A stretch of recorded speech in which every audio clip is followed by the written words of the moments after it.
आज के डेट में सबसे बड़ा सवाल है, if not Modi then who? If not Modi then who? If not Indira Gandhi then who?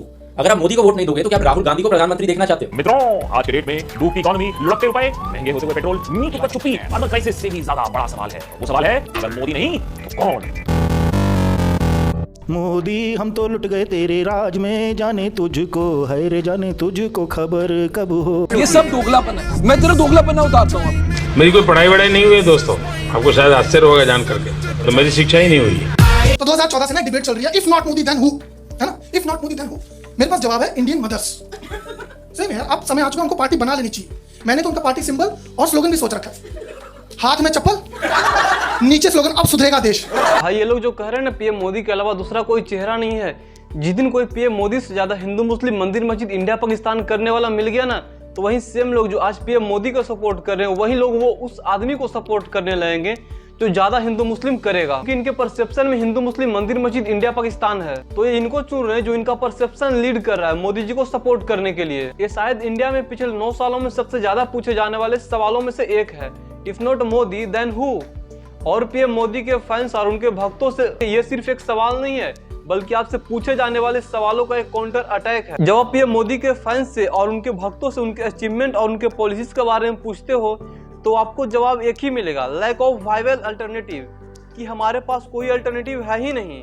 हालांकि ये सवाल गलत नहीं है। जो लोग पीएम मोदी को सपोर्ट नहीं करते हैं उनके लिए ये बहुत ही कॉम्प्लिकेटेड क्वेश्चन बन जाता है, क्योंकि 2014 में इतनी पावरफुल ब्रांड बिल्डिंग के साथ पीएम मोदी उतरे थे कि उनके अलावा कोई दूसरा चेहरा उस टाइम दिख भी नहीं रहा था। तो कैसे इतनी पावरफुल ब्रांड को बनाया? तो इसका सबसे बड़ा पॉइंट है मस्कुलर न्यू हिंदुइज्म। मतलब 2014 से पहले एक ऐसी इमेज क्रिएट कर दी गई थी कि लोगों को लगने लगा था कि हिंदुओं का कोई एक सेवियर है जिसका नाम है मोदी। मेजोरिटी कम्युनिटी के अंदर एक ऐसा डर बना दिया गया था जिसमें उनको ये दिखाया गया था कि देश के अंदर कुछ गद्दार हैं, तो हिंदुओं को खतरा, उनको बचाने के लिए एक हमारा सेवियर है जिसका नाम है मोदी। और ऐसे डर को पेसिफाई करने के लिए कुछ पास्ट के इंसिडेंट थे ही हमारे पास, जैसे कि गोधरा कांड। तो लोगों को ये लगने लगा था कि हाँ, कुछ लोग ऐसे बैठे हैं देश में जो गद्दार हैं और उनसे हिंदुओं को खतरा है। बट एक्चुअल में हम देखें तो देश के हिंदुओं को मोदी जी सेफ नहीं कर सकते, बल्कि इस पॉलिटिक्स में मोदी जी अगर सेफ हैं तो वो कुछ हिंदुओं की वजह से हैं। जिन्हें ऐसा लगता है कि उनको मुसलमान से खतरा है, तो हम ये नहीं कह सकते कि मोदी जी की वजह से हिंदू सेफ हैं। हम ये कह सकते हैं कि हिंदुओं की वजह से मोदी जी पॉलिटिक्स में सेफ हैं। दूसरा सबसे बड़ा पॉइंट था इनको ब्रांड बनाने में, मीडिया मेथोलॉजी। मीडिया कंटिन्यूअसली इनको ऐसा दिखा रहा था कि इनके आने के बाद 5 साल में देश अमेरिका के बराबर पहुंच जाएगा। इनके हिसाब से इतने अच्छे दिन आने वाले थे जो हम कभी सोच भी नहीं सकते थे। तो मीडिया कंटिन्यूअसली न्यूज ऐसा दिखा रहा था जिससे पूरी तरह से लोगों का अटेंशन मोदी जी पे था। हम लोगों को उस टाइम कोई कंपटीशन दिख ही नहीं रहा था, हर जगह हमें सिर्फ एक ही चेहरा दिख रहा था, वो था पीएम मोदी का। इन्होंने एक चीज को इंट्रोड्यूस किया था, वो था मन की बात। तो लोगों को लगने लगा कि देश में कोई एक ऐसा आदमी आ रहा है जो डायरेक्ट हमसे जुड़ने वाला है। मन की बात एक ऐसा कंसेप्ट था जो लोगों को बहुत नया लगा था, जिससे लोगों को लगने लगा था कि ये आदमी हमारी मन की बात को अपने मन की बात से समझकर शेयर करेगा, हमसे कनेक्ट हो जाएगा। लेकिन बाद में लोगों को रियलाइज हुआ कि वो मन की बात इसीलिए इंट्रोड्यूस किया गया था ताकि प्रेस कॉन्फ्रेंस से बचा जा सके। जो तीसरा फैक्टर था जिन्होंने इनके नाम को ब्रांड बनाया, वो था डिवेसिंग द कॉम्पिटिशन। इन्होंने कांग्रेस पार्टी को इतना नीचे गिरा दिया था उस टाइम, जिन लोगों को 70 साल के बारे में बिल्कुल भी नॉलेज नहीं थी, जिनको बिल्कुल ऐसा लग रहा था कि हाँ 70 साल में कुछ भी नहीं हुआ, वो लोगों को मन में एक बिलीव बना दिया गया कि 70 साल में बहुत अत्याचार हुआ है, जनता माफ नहीं करेगी। लेकिन अब अच्छे दिन आने वाले हैं और कौन लेकर आएगा, तो फिर मोदी जी का चेहरा सामने रख दिया जाता था। 2014 में एक बिलीव क्रिएट कर दिया गया इन लोगों ने, ऐसा बिलीव जिसमें हमें लगने लगा कि यहाँ कांग्रेस ने 70 साल में कुछ नहीं किया। उसके बाद बट अब अच्छे दिन आने वाले हैं और कौन लेकर आएगा, तो मोदी जी लेकर आएंगे। ये कांग्रेस पार्टी को इन्होंने डिवेस कर दिया बहुत ज्यादा। इन लोगों ने गलत इंफॉर्मेशन और 70 साल के गलत रिकॉर्ड को दिखाकर लोगों के अंदर इन्होंने इल्यूजन क्रिएट कर दिया कि 70 साल में बहुत अत्याचार हुआ है, अब अच्छे दिन आएंगे और कौन लेकर आएगा, तो मोदी लेकर आएगा। तो इसमें कोई शक नहीं है कि ब्रांड बहुत पावरफुल क्रिएट हुआ था, लेकिन क्या सही में देश के पास कोई अल्टरनेट नहीं है?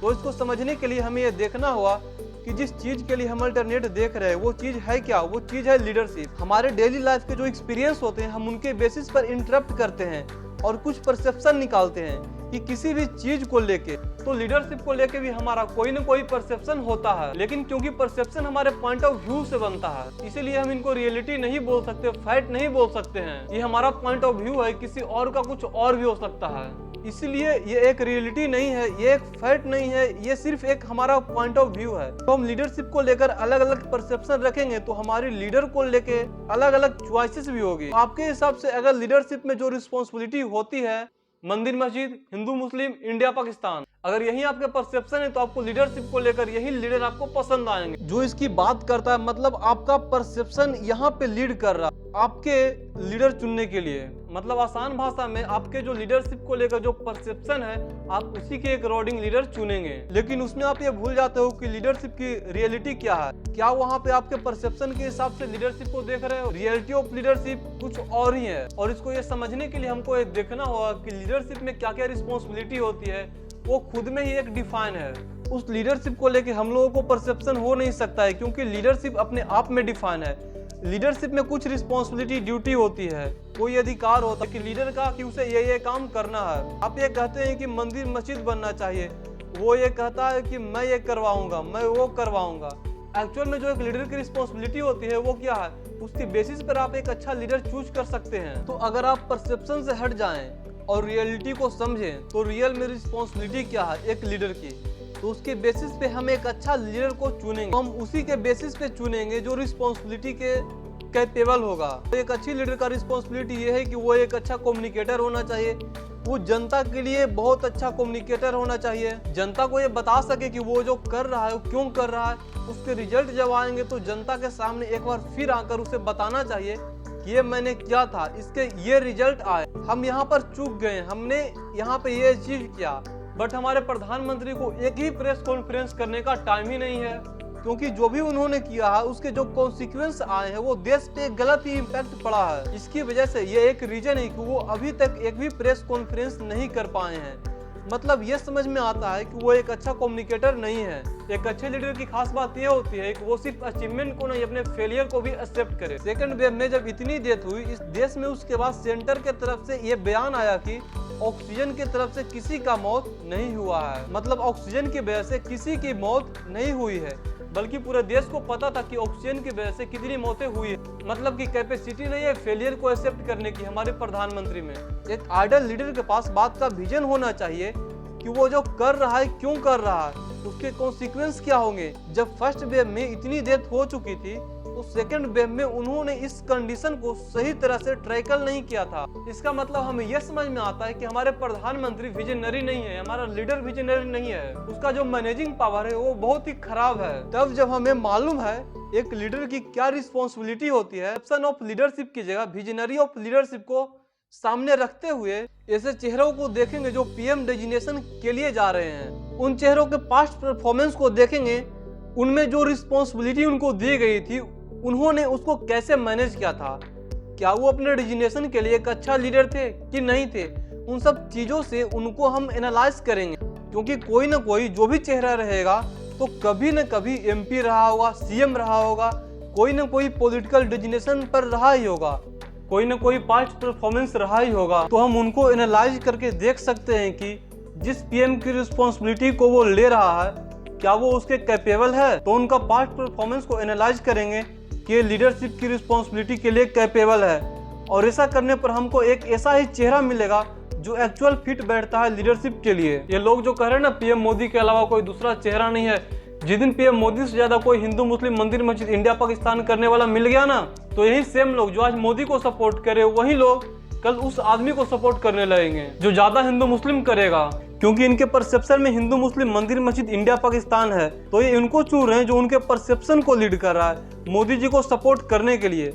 इनके यही परसेप्शन अगर रहा तो मोदी से ज्यादा जो हिंदू मुस्लिम करेगा तो यही लोग मोदी जी की जगह उसको सपोर्ट करने लगेंगे। तो हमको समझना होगा कि हमारा परसेप्शन लीड करता है हमारा लीडर को डिसाइड करने में। जिस दिन आपने एजुकेशन को मंदिर मस्जिद की जगह रिप्लेस कर दिया ना, जिस दिन आपने एम्प्लॉयमेंट को हिंदू राष्ट्र और इकोनॉमी की जगह रिप्लेस कर दिया ना, तो आपके परसेप्शन खुद ब खुद मोदी जी से हट के उन लीडर की जगह चला जाएगा जो आपके परसेप्शन के हिसाब से काम कर रहा है। जैसे एजुकेशन, इकोनॉमी, एम्प्लॉयमेंट की तरफ बात कर रहा है, तो आपका ऑटोमेटिकली जो परसेप्शन है जब अगर वो शिफ्ट हो जाएगा एजुकेशन इन सब के तरह, तो वो आदमी पसंद आने लगेगा जो एजुकेशन, इकोनॉमी, अनएम्प्लॉयमेंट की बात करता है। तो चेहरा ढूंढना इतना आसान नहीं है, आपको सिर्फ आपका परसेप्शन अबाउट लीडरशिप को चेंज करना होगा। अगर आप इसको सिंपली समझे तो आपका सही परसेप्शन सही लीडर को देगा और गलत परसेप्शन आपको गलत लीडर को देगा। एक वक्त था जब इंदिरा गांधी प्राइम मिनिस्टर थी, तो यही सवाल बार बार पूछा जाता था, if not Indira then who. और आज हमको ये रियलाइज होता है कि वो कितना गलत सवाल था, क्योंकि लीडर क्या है ना, आते जाते रहते हैं, लेकिन देश आज भी वहीं पे है जब इंदिरा के टाइम में था। और आज भी वही एक सवाल उठ रहा है, if not Modi then who. जब 70-80 साल के बाद हम ये सवाल को सोचेंगे ना तो हमें हंसी आएगी, क्योंकि 70-80 साल बाद कोई ना कोई और प्रधानमंत्री बना होगा। तो ऐसा नहीं है, कोई लीडर से देश नहीं है, देश से लीडर है। देश लीडर को दे रहा है, ना कि एक लीडर देश को दे रहा है। जो लीडर आपने इतना सुपीरियर कर दिया है कि उसको देश की इक्विवेलेंट खड़ा कर दिया है कि हिंदुस्तान मतलब क्या, तो पीएम मोदी। ऐसा थोड़ी ना है, जो भी देश होता है वो लीडर को क्रिएट करता है, ना कि एक लीडर देश को क्रिएट करता है। इसलिए इल्यूजन को क्रिएट कर दिया जाता है और बताया जाता है कि देखो, if not Modi then who. अरे भाई 130 करोड़ की पॉपुलेशन है, बहुत काबिल लोग हैं। अगर हमने परसेप्शन चेंज कर लिया ना, ये सोच लिया ना कि लीडरशिप होती क्या है, तो हम लीडर को बेहतर तरीके से समझ पाएंगे। तो आज के लिए इतना है दोस्तों, हम फिर आपसे रूबरू होंगे एक नए विषय के साथ जो आपसे जुड़ा होगा।